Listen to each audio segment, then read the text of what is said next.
Proyekto Helmo.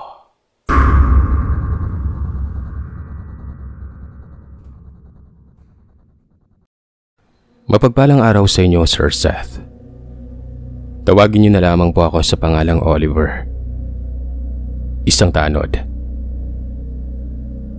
Balikakaiba po itong aming lugar dahil hindi lamang mga tao ang may masasamang hangarin ang binabantayan namin dito sa aming baryo.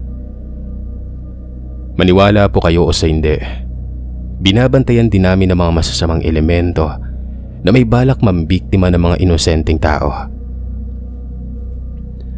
Alam kong kakaiba itong trip namin, pero napag-utusan na kasi kami ni Kapitan na kung magbabantay lamang din kami ay kompletuhin na namin ang mga masasamang nilalang na kailangan naming hulihin. Kaya tuloy karamihan sa kasamahan kong tanod ay hindi lang magaling humabol ng mga snatcher at bumugbog ng mga masasamang tao. Kami din ay rumoronda sa daan para bigyang babala ang mga kabataan sa bawat engkanto o laman lupa na nais makipagligawan sa kalsada para dalhin sa kanilang mundo. Hindi lamang yon, nanguhuli din kami ng mga totoong aswang dahil may alam din kami kung paano sila masupil. Lalo na't ang ama ng aming barangay ay isang kilalang antingero at albularyo. Hihingi lang sana ako ng paumanin kung medyo napahaba ang pagsasalaysay ko ng tungkol sa trabaho ko. Ang ibabahagi ko kasing kwento ay ang naging karanasan ko noong ako'y isang hamak na binatilyo pa lamang. Dekada 90, nang makaranas ako ng kababalaghan tungkol sa mga aswang. Binatilyo na ako at naging katuwang ng aking ama sa pagtatrabaho sa bukid. Nagsisimula kaming magsaka sa umaga at natatapos naman sa gabi. Mahirap pero wala naman akong choice kasi panganay ako sa aming tatlong magkakapatid. Kahit sa totoo lang, gusto ko pa talagang maglaro at makisabay sa aking mga kaibigan. Ay may obligasyon pa rin naman ako sa aking mga magulang na mahirap talikuran. Isa pa, palagi akong pinapaalalahanan ni tatay noon tungkol sa pakikipagbarkada at paggagala sa labas ng aming bahay. Masyado raw delikado. Bilang isang taga-baryo, marami na akong narinig na kwento tungkol sa mga aswang at iba pang nilalang na likas sa dilim. Mahirap man aminin, kakilala ko pa nga ang isa na hindi ko aakalaing merong ganong katangian. Isang uri ng katangiang akala ko ay normal pero dapat palang katakutan. Binatilyo pa lamang kami, magkaibigan na kami ni Emil. Itinuturing ko siyang pinakamalapit kong kababata. Hindi kami halos naghihiwalay at palagi kaming hindi nauubusan ng mga kwento kapag magkasama kami. Paboritong gawain namin noon ay ang manirador sa kagubatan. Maraming pugad kung saan kinukuha namin ang mga munting ibon nun. Niluluto din kung saan namin ito nakuha. Bonus na lamang kung may itlog dahil naidadala ko pa ito sa bahay at naipapakain sa nakakabata kong mga kapatid. Naging dahilan ng pagsama ko kay Emil sa kagubatan ang madalas akong sermonan ng aking mga magulang. Ilang beses na umano nila akong pinagsabihang huwag makipagbarkada. Mariin kong tinatanggi ang mga yon dahil para sa akin na hindi ko naman kabarkada si Emil. Sa halip, isa ko siyang matalik na kaibigan. Higit pa nga yata kami sa magkaibigan dahil kapatid na ang turing ko sa kanya. Hindi rin naman kalayuan ang bahay noon nila Emil mula sa amin. Araw-araw siyang dumadalaw dahil hindi naman ako pinahihintulutang lumabas noong mga panahong yon. Para makalusot, kay nanay ako nagpapaalam at sinasabi ko na lamang na mangunguha kami ng panggatong. Hindi tumatanggi ang aking ina dahil sa kagubatan naman talaga kami pumupunta kapag kailangan na namin ng kahoy na gagamitin sa pagluluto ng pagkain. Salitan kami sa pangangahoy noon. Nagtutulungan lamang kami Madalas nga siya ang pumapasa ng panggatong na kinuha ko at ihahatid sa bahay namin para huwag na daw akong pagalitan. Sir Seth, mabait si Emil. Palabiro at mahilig sa pagkain. Siyang nagturo sa akin ng iba't ibang uri ng prutas na nasa kagubatan na hindi ko pa kailanman natitikman. Maliban pa doon ay matulungin si Emil at sobrang magalang. Lahat ng sa tingin niya ay nangangailangan ng tulong ay kanyang tinutulungan. Kaya naman humanga ako sa kanya at pinangarap na gayahin ang gawain niya. Hindi na kami nakapagtapos ng pag-aaral dahil sa hirap ng buhay. Huminto kami at pinili na lamang na magtrabaho sa bukid noon. Gayunpaman, marami kaming pangarap sa buhay. Kung may sapat na pera lamang kami ay nangarap ako maging isang pulis. Gusto ko maging isang makatotohanang bayani at titingalain ng mga tao. Sa pagkakaalam ko, malaki din ang sweldo ng isang pulis. At alam kong kapag natupad ang pangarap ko, ay kaya ko nang iahon sa kahirapan ng aking pamilya. Hindi na kami magtitiis pa sa pagtatrabaho sa bukid at maghihintay kung kailan kami may aanihin at saka palang makakakain.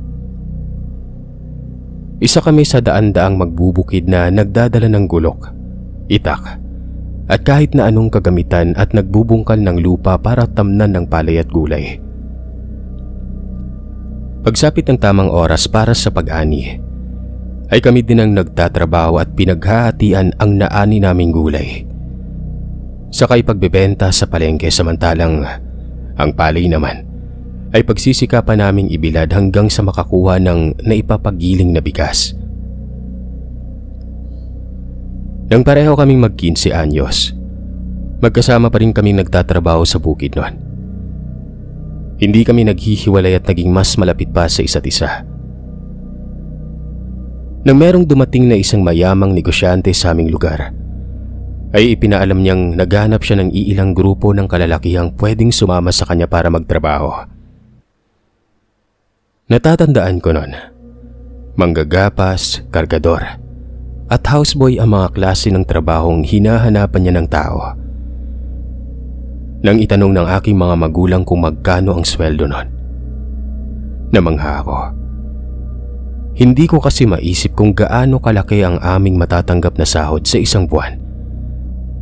Kung tutuusin ay ilang taon pa naming kikitain ang matatanggap namin sa loob lamang ng isang buwan kung magtatrabaho kami sa kanya. Ang kanyang negosyo ay nagbebenta ng asukal sa ibang lugar at dinideliver sa syudad. Meron din siyang malaking tindahan at may sariling malawak na lupaing may taniman ng tubo. Nainganyo akong sumama na ikinatuwa ko ng gusto dahil pumayag ang aking mga magulang. Pareho kaming sumama ni Emil para makipagsapalaran naman sa syudad. Siya ay naging isang mekaniko samantalang ako naman hardinero. Naging magaling si Emil sa trabahong yon dahil may motorsiklo ang kanyang ama. Kapag may mga panahong nasisira ito ay nakikita ni Emil kung paanong ayusin ng kanyang tatay ang makina nun. Naging mabait kami. Naging masipag kami sa mga trabaho namin. Wala kaming sinayang na panahon at nagpakitang gilas sa aming mga amo. Wala kaming pagsidlan sa nadaramang tuwa nang matanggap namin ang aming unang sweldo. Kung ano-anong plano ang sumagi sa isip ni Emil tungkol sa paggagala nun at pagbili ng kahit na anong material na bagay. Pero nang matanggap ko ang aking sahod, ay inalala ko pa din ang aking pamilya. Naisip kong hatiin ang sweldo at ipadala sa kanila ang kalahati samantalang nasa akin naman ang kalahati nun. Tuwang-tuwa ako kapag naaalala ko ang panahong yun, Sir Seth. Maaari na kasi kaming bumili ng mga pangangailangan namin sa aming mga sarili. Dati kasi nung nasa bukid pa kami, hindi man lamang ako nagkaroon ng kahit bagong brief dahil sa sobrang kahirapan namin noon. Ang tsinelas na suot ko na magtrabaho dito sa aming amo ay putol na at kinabitan ko na lamang ng alambre. Nakatikim ako ng mabangong shampoo pagkatapos ng sahod noon. Bagong damit, tsinelas. Nagtagal kami at inabot ng 3 taon sa aming amo na si Enrico. Kalahating Pinoy at kalahating Espanyol ang lalaking ito. Mabait pero biyudo. Ang kasama niya lang sa bahay maliban sa amin ay ang nakababata niyang kapatid na si Ma'am Erlinda na isa namang matandang dalaga. Nung wala pa kami sa poder nila ay dadalawa lamang silang magkaharap buong araw at gabi. Kaya naman nang pakiusapan kami ni Ma'am Erlinda na huwag nang sumali sa panggagapas at manatili na lamang sa kanilang bahay, hindi kami tumanggi. Bukod pa sa libre na lahat ng pangangailangan namin ay mas tinaasan pa niya ang sahod. May day off pa kami tuwing linggo at nakakapamasyal dahil malapit lang din naman sila sa Kabiasnan. Kahit pa hindi ito ang talagang sentro. Marami na ring magagandang lugar na pasyalan sa bandang lugar nila. Nga lang, usap-usapan pa rin sa amin na nagkalat pa rin umano ang aswang at iba pang mapapangis na elemento sa nasabing lugar na yon. Hindi naman ako natatakot dahil kahit naniniwala ako sa mga ganitong uri ng nilalang ay wala pa naman talaga akong nakikitang kahit na isa sa mga uri nila. Hindi ko pa nga alam kung paano silang nagbabago ng anyo tuwing kabilugan ng buwan at kung paano siya pumapatay ng tao. Basta ang haka-haka ng iba ay nanlilinlang umano ang mga taong may kakayahang maging aswang kapag nakatingala sa maliwanag at bilog na buwan habang nagpapahid ng langis sa kanilang buong katawan. Ayon sa mga matatanda, maraming uri ang aswang. Yung sadyang pinanganak sa lipi nila ay may kakayahang magpalit ng anyo para malanse ang kanilang mga biktima. Tinatawag silang abat o ungo sa Bisaya. May iba naman na nag-aaral ng mga itim na mahika, nag-uusal ng orasyon, nagpapahid ng langis sa katawan, o hindi kaya ay lumulunok ng mutya o maliit na batong itim o puti para makapagpalit ng anyo bilang halimaw o hayop. Sila naman yung mga aswang na nagmula sa kapangyarihan ng mangkukulam at naggagawang maging aswang bilang pagtanggap sa kapangyarihang ibinigay sa kanila ng itim nilang Panginoon. Bilang pag-iwas, hindi na rin naman ako lumalabas sa tuwing gabi sa takot na baka bigla na lamang akong may makasagupang kagaya nila dagitin para lantakan sa kahit na saang lugar nila naising magpunta. Samantalang si Emil naman, siyang kabaliktaran ko. Mahilig siyang gumala at inaabot pa ng gabi sa kalsada. Sinasaway ko siya pero ayaw niya namang makinig sa akin noon. Bago pa lamang kami sa bahay ni Sir Enrico, ay may napapansin na itong si Emil. May naririnig umano siyang gumagapang at nangangalmot sa bubong. O hindi kaya ay may naririnig siyang kampay ng malalaking pakpak sa labas ng bintana. Minsan ko nang tinanong si Emil kung pamilyar ba siya sa mga aswang. Pero sabi niya ay wala naman daw siyang alam tungkol sa mga bagay na yon. Ang lagi ko lang naririnig sa kanya, may mga kakatuwang bagay daw na ginagawa si Sir Enrico na tanging siya lang ang nakakapansin. Tinanong ko si Emil kung ano ang mga yon. Natatandaan ko, sinabi niya sa akin na kahit ano ang mangyari, wag na wag ko umanong ipapaalam kahit kanino ang mga nalalaman ko. Dahil baka malaman ito ng aming amo at maging dahilan para mapatalsik kami sa trabaho. Tumango lamang ako saka hinayaan siyang magkwento. Madalas niya umanong makitang nagpupunta sa lumang bodega si Sir Enrico. Nagpapahid dito ng langis sa kanyang buong katawan. Ilang beses na umano niyang nakitang lalabas si Sir Enrico sa bodega nang iba na ang anyo. May dugo ang bibig, mahabang kuko at dila, pati buhok, saka nagugutom na mukha. Para bang nakahanda itong lumantak anumang oras niyang naisin nun. Hindi ko tuloy maiwasang kilabutan dahil sa kanyang sinabi. Tingin ko kasi ay gumagawa lamang ng kwento si Emil at ang nananahimik pa naming amo ang kanyang napagdiskitahan. Tingin ko naman ni disente si Sir Enrico. Mabait at tahimik na tao. Matangos ang ilong, maputi ang kutis. Ang bigote nito sa mukha ay dumadagdag sa kagwapuan nito. Ang nakapagtataka lang, hindi lumalabas ng silid niya si Sir Enrico. Palagi itong nagkukulong sa loob ng kanyang kwarto at hinahatdan lang namin ng pagkain. Nung una namin siyang makilala, hindi naman siya ganoon kaya naging isang malaking palaisipan sa amin. Ang ginawa niyang pagkukulong na para bang itinakwil niya ang lahat ng tao sa paligid niya. Si Emil ang natasang umalalay sa lahat ng pangangailangan ni Sir Enrico. Nang minsang buksan ni Emil ang pinto ng silid ni Sir Enrico noon, ay nakita kong madilim sa loob. Hindi naman daw mabuksan ni Emil ang bintana dahil sumasakit umano ang mata ng aming amo sa liwanag ng sikat ng araw. Ayon pa kay Emil, palagi siyang pinaninindigan ng mga balahibo sa tuwing iniaabot niya sa aming among lalaki ang pagkain nito. Mahaba umano ang mga kuko ng lalaking iyon. Maputla, nanginginig. Higit sa lahat ay nakakatakot umano ang malat ng boses nito. Mabuti na lang, hindi ko pa nararanasang paliguan ng lalaki kagaya ng ginagawa ni Emil sa aming amo. Kapag nagkataon, baka himatayin ako sa takot at ayaw kong mangyari yon. Kahit medyo weirdo ang aming mga amo, masaya na ako sa trabaho ko dito sa bahay nila. Malaki-laki na rin ang naipon ko sa sarili kong sweldo.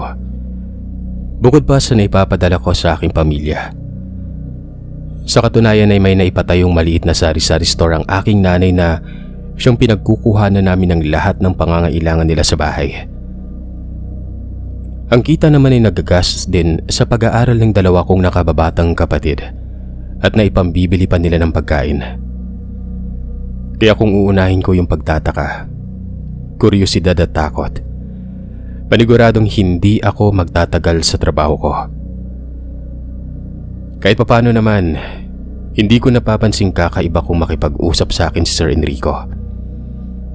Masyado siyang cool, tsaka wala naman akong pakialam kung ano ang sikreto niya. Karapatan niyang gawing pribado ang parting yon ng buhay niya, di ba? Nagpatuloy kami ni Emil sa pagtatrabaho sa lugar na yon. Ako sa hardin. Siya naman ay bilang mekaniko at personal na alalay na rin ni Sir Enrico. Akala ko nga ay tuloy-tuloy lamang ang ginagawa namin doon at magiging maayos naman ang lahat. Pero hindi. Isang araw, nagtaka ako nang may magbago kay Emil. Madalas itong tahimik at umiiwas sa akin. Natanong ko tuloy sa sarili ko kung may nagawa ba akong mali para magalit siya sa akin noon. Kapag tinatangka ko makipag-usap sa kanya, hindi niya ako sinasagot at agad siyang umaalis. Magkaibigan kaming matalik at hindi ko kayang wag siyang kausapin ng matagal. Ni minsan, wala kaming pinag-awayan na sobrang lalim. Kaya hindi na ako nakapagtiis pa at kinumpronta siya noon. Kung aayaan ko kasi na siya na ang gumawa ng hakbang ay paniguradong walang mangyayari. At baka abutin na kami ng taon kakahintay sa paliwanag ng isa't isa. Yung mga bagay na napapansin niya tungkol sa aming amo, ay basta ko na lang napapansin sa kanya. Nagpa siya akong kausapin siya sa kanyang kwarto. Medyo wala kaming ginagawa noon dahil may sakit si Sir Enrico. Mas lalong dumalang ang mga panahong kailangan niyang umalis. Mabuti na lang, pinaunlakan ni Emil ang pakiusap kung magkalinawan kami. Tinanong ko siya kung ano ba ang kasalanan ko at hindi niya ako pinapansin. Sabi niya sa akin, Wala naman daw akong kasalanan sa kanya. Medyo wala lamang umano siya sa sarili. Gawa ng okupado ang kanyang utak sa kakaisip kung ano ba ang dapat niyang maging sagot sa isang napakahalagang bagay na iniaalok sa kanya ni Enrico. Gusto daw siya nitong ampunin. Hindi ako makapaniwala sa kanyang sinabi. Pero yun daw talaga ang nagpapasakit ng kanyang ulo. Ayaw niyang tanggapin ang alok gawa ng may mga magulang naman siya at maayos naman ang buhay niya. Kaso lang, naawa siya kay Sir Enrico. Palagi umano itong nagpapasaring. Malapit na umano itong mamatay, pero wala man lamang itong anak. Isa din si Ma'am Erlinda sa humihimok kay Emil na tanggapin ang alok ng aming among lalaki. Sabi ko naman kay Emil, wala namang mawawala sa kanya kung tatanggapin niya ang alok na yon. Naawa din ako kay Sir Enrico. Nalaman naming may taning na pala ang buhay niya. Mabuti na lang, napapayag namin ang mga magulang ni Emil. Hinayaan nilang maging anak-anakan ni Sir Enrico ang kaibigan ko. Nang maghingalo ang aming amo, tanging si Emil lamang ang pinapasok niya sa kwarto ng gabing yon. Simula nun, batid kong hindi na siya ang dating Emil na nakilala ko. Mas lalo siyang naging tahimik, Sir Seth. Sa katunayan ay nagpipirmi siya sa kanyang kwarto tuwing umaga. Lumalabas siya tuwing gabi na. Para bang sa kanya lumipat ang nakagawian ni Sir Enrico noong nabubuhay pa lamang ito. Hinahatdan lamang ito ng pagkain ni Ma'am Erlinda. Minsan, nagpa siya akong bigyan siya ng alagang pusa. Sobrang tuwa niya gawa ng naaalala ko siyang bigyan sa kaarawan niya. Ako man ay binibigyang laya na rin ni Ma'am Erlinda pero may sahod pa rin. Ang nangyari kasi parang si Emil na ang amo ko dahil lahat ng ari-ari ang meron si Sir Enrico ay inilipat niya sa pangalan ng kanyang ampon na walang iba kundi ang matalik kong kaibigan. Naisip kong pasyalan siya sa kanyang kwarto ng araw na yon. May lakad si Ma'am Erlinda, kaya solo namin ang buong bahay para magkwentuhan. Namimiss ko na ang kulitan naming dalawa ni Emil noon. Nangungulila ako sa kanya kahit pa ilang di pa lamang ang layo ng higaan ko sa kwarto niya. Alam kong natutulog siya sa umaga, pero gusto ko lang talaga siyang kausapin noon. Natuwa ako nang makitang nakaawang ang kanyang pinto kaya't hindi ko na kailangang kumatok pa. Walang paalam na itinulak ko ito pabukas at nagulat ako dahil sa hindi inaasahang tagpo na aking makikita nung panahon na yon. Gumagapang si Emil sa makintab na sahig. Tila ba may hinahanap papunta sa ilalim ng kama. Nakita ko nang hilahin niya ang buntot ng alagang pusa na ibinigay ko sa kanya. Akala ko ay gusto niyang itabi sa higaan ng pusang yon. Pero napaatras ako at nandiri ng iba ang kanyang ginawa. Gamit ang kanyang mahahabang kuko, binutasan niya ng tiyan ang kawawang pusang iniregalo ko sa kanya. Pakiramdam ko, sarili kong tiyan ang tinusok niya ng mga oras na yon. Ramdam ko ang mumunting tensyon na gumagapang mula sa aking talampakan, paakyat sa buo kong katawan. Imbis na mandiri ay natatakam pa niyang isinubo ang hinugot na bituka ng kawawang pusa na yon. Nginuya niya yon.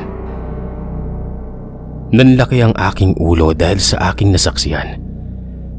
Tila mabibingi ako sa lakas ng kabog ng dibdib ko. Nangingisay ang katawan ng pusa kasabay ang pagsirit ng sariwang dugo nito. Nandiri ako at nagsusuka. Pero wala naman akong nailalabas sa bibig ko noon. Dali-dali akong lumayo sa silid at tinungo ang lababo. Hindi ko alam kung bakit bigla siyang naging weirdo.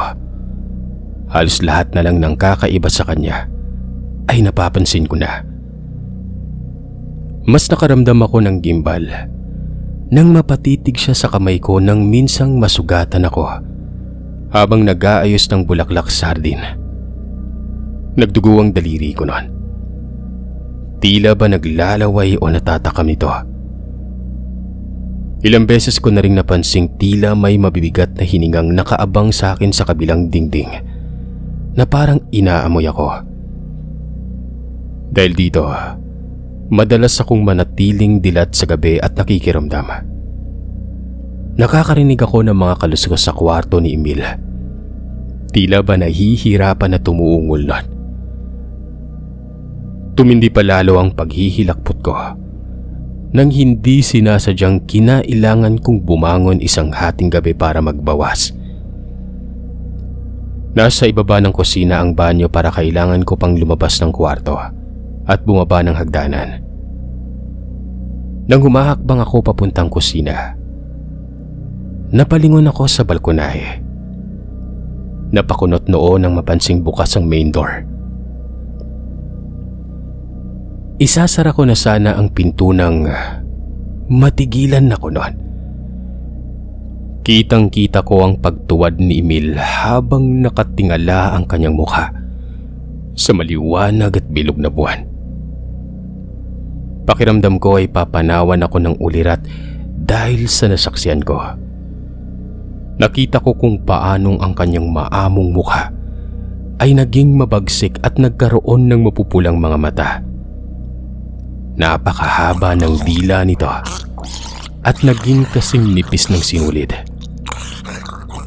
May mga kuko siyang kasing talim ng kutsilyo at may nakakarinding huni na nakilala ko bilang isang aswang. Itinulos ako sa aking kinatatayuan at hindi na nakagalaw pa. Dumagdag pa sa paghinto ng aking puso ang ginawang paglingon ni Emil. Saka napatitig sa akin noon. Ibig kong umiyak nang maisip kong baka susugurin niya ako na hindi naman nangyari. Sa halip, lumundag siya at basta na lamang nawala sa kadiliman. Hinihingal na napadaos-dos ako ng upo sa sahig noon. Malinaw na hindi na tao ang aking kaibigan. At siguradong may kinalaman dito ang yumao kong amo na si Sir Enrico. Gusto ko mang magtanong kay Ma'am Erlinda, ay hindi ko naman magawa. Natatakot akong malaman na baka mamaya ay kabilang sa mga uri ni Emil si Mama. At lantakan na lamang akong bigla dahil alam ko na ang sikreto nila. Hindi ko natiis sa matinding takot at pagkabalisa noon. Kaya naman nagpaalam ako kay Ma'am Erlinda na uuwi ako ng probinsya. Hindi na ako bumalik pa sa pagtatrabaho sa kanila. Kahit pa ayaw kong iwanan si Emil at nanatili na lamang sa amin. Naging kontento na ako sa pagtatanim ng gulay. Mas gusto ko yon kaysa mamatay sa takot dahil sa hindi ko maipaliwanag na mga karanasan sa bahay ng yumao kong amo. Lalo pa at may lihim na nakatago sa kanilang mga pagkatao na mukhang buong pusong tinanggap ni Emil. Hindi na kami nagkita pa at ang pagkakaibigang meron kami noon ay biglang nakalimutan ng pagkakataon. Mabilis na lumipas ang 5 taon. Nagulat kami nang umuwi sa probinsya si Emil. Kakaiba na ang postura nito. Pumuti at mas naging makisig. Marami ang nagsasabi na baka dahil malaki ang pera na namana nito mula sa aming amo, kaya nagagawa at nabibili niya lahat ng gusto niya. Ang totoo nga niya ay hindi ko na pinapangarap ang maalala niya ako, pero nagulat ako nang dalawin niya ako sa bahay at kinamusta. Kinumpronta niya ako at tinanong kung bakit iniwan ko raw siya sa pinagtatrabahuhan namin noon.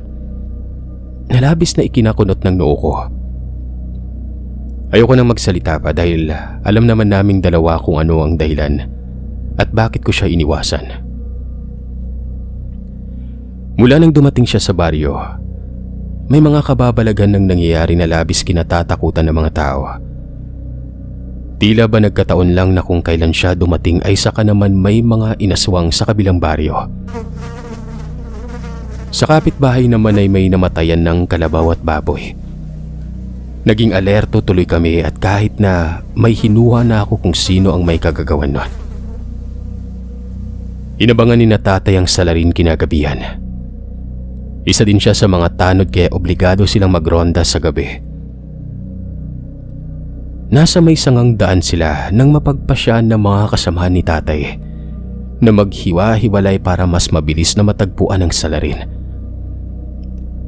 Nagpatuloy siya sa paglalakad hanggang sa magulat. Isang nilalang kasi ang nagpatindig sa kanyang balahibo nang mapatingala siya sa nadaanang puno ng saging. Nakadipa at dilat ang mga mata. Kumaripas ng takbo si tatay dahil sa pagkagulantang nun. Nataranta siya, kaya hinugot niya ang buntot paging daladala. Iwinasiwas niya ito sa mukha ng hindi niya nakikitang halimaw na nilalang. Dahilan para mapaungol ito sa sakit nun. Imbis na sumugod ay muling nakita ni tatay kung paano biglang sumuot sa madilim na kakahuyan ng nilalang na yon. Nagmamadaling umuwi si tatay at sinabi sa amin ang nangyari. Nanlumo ako sa aking nalaman. Sigurado ako at malakas ang kutob ko. May kinalaman si Emil sa nangyari kay tatay kagabi. Galit ko siyang sinugod at sininghalan. Imbis na lumaban ay tahimik lang na lumuha ang aking kababata noon. Alam kong hindi niya gusto ang pinagagagawa niya pero katawan niya ang nagbabagong anyo at kaya niya naman sigurong pigilan yon. Maras ko siyang dinuro at sinabing alam ko kung ano ang tinatago niya sa kanyang pagkatao pero mapait lamang siyang umiling sa akin. Ayon sa kanya, hindi ko raw alam kung ano ang kanyang pinagdaanan at wala akong karapatang husgahan siya. Alam ko naman yon. Hindi ko lang kayang alalahaning pati tatay ko inatake niya. Dahil sa naging pag-aaway namin ay umalis siya ng probinsya noon. Nalaman ko na lamang na bumalik siya sa bahay ni Sir Enrico at niyakap ang pamanang ipinagkatiwala sa kanya ng matanda. Mula noon, hindi na kami nagkita pa ni Emil. Hanggang ngayong nagkakaedad na ako ay may sarili ng pamilya. At isa ng ganap na tanod ay hindi ko na siya nakakausap pa. Tanging hiling ko lang, sana, kahit may tinatago siya lihim sa kanyang pagkatao, ay matuto siyang kontrolin ito. At imbis na kasamaan ay gamitin niya sa kabutihan. Kung nasaan man ngayon si Emil, sana'y napapakinggan niya ito. Nais kong ipaalam sa kanya na matagal ko na siyang pinatawad. Maraming salamat sa pakikinig. Sana ay napasaya ko kayo sa karanasan kong ito.